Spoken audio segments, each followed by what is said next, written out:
Hey, you made it to the end of the series. Good for you. Get your pencil ready because now I'm going to give you the 7 tools that every salesperson that sells services and focuses on outcomes needs to know.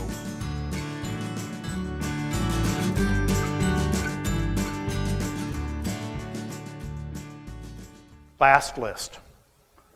7 tools every integration salesperson needs. This is your toolbox for selling services. Oh, look, there's a toolbox. Okay. Number 1, you need to have organizational depth. You need to connect the buyer to more of your organization. If your organization is behind you and you're in between the buyer and your organization, you are not going to have the success you need on selling outcomes. Selling outcomes is very much how do I introduce them to the entire team? How do I get deep immersion and engagement? Okay. You have to have adaptive listening skills. You have to be able to think on your feet. You have to be in the moment. You have to pay attention to what the customer says and answer their question or answer their concern. Don't tell them what you want to tell them. Okay? You have to have mirroring skills, basic mirroring skills. What I understand that you're asking for is this. Is that correct? Basic, Salesman 101, right? You need market research. You need to know what's going on in the real world. You need to talk about what other companies are doing or other clients that are like them are doing, what the trend is. You know, the trend is going away from video conferencing. It's almost dead. We're all using desktop conferencing systems. Hey, Link's gone. We're now using Skype. How can we help our customer understand that the solution they're asking for may not be the solution that they want? You need to rebound. You need to be able to rebound. Okay? When you're selling outcomes, you're not always going to find the outcome. You need to be able to come back to it. You may need to call it a day. Sometimes we don't win. Sometimes there's not a sale to be made. That's not failure. That's just part of the journey. So you need to rebound extremely well. You need to have a tally sheet. A tally sheet helps you keep track of what the customer has said. Tally sheets are very important. I write down the words that the customer uses. In order to sell outcomes, you have to describe the outcomes in their words. Keep a tally sheet of the words that they use. It's more important than the words that you use.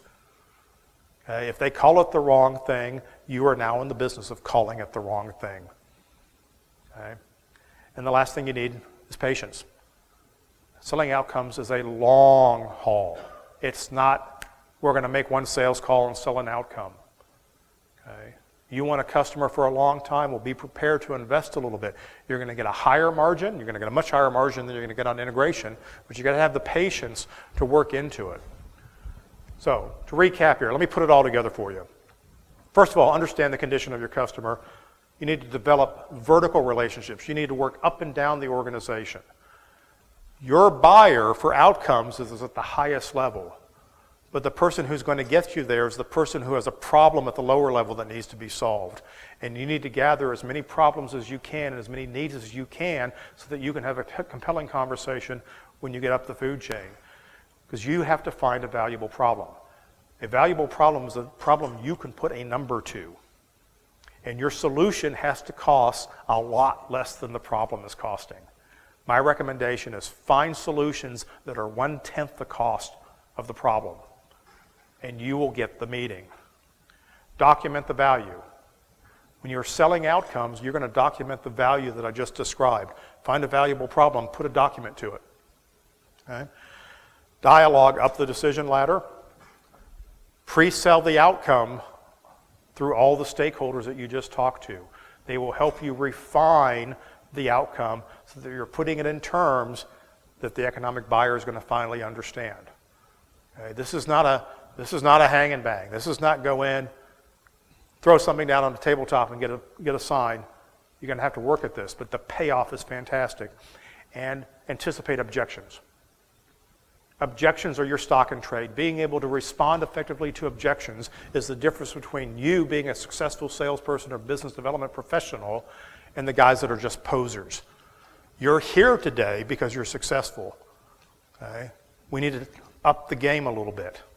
Okay?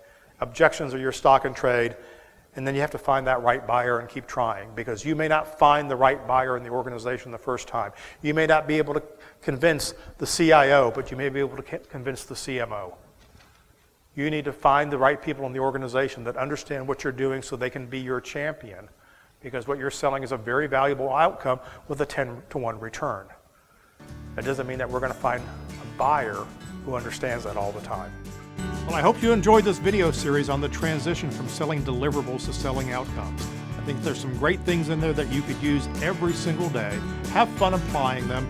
Best of luck to you. I'm Tom Stimson. Thanks for watching.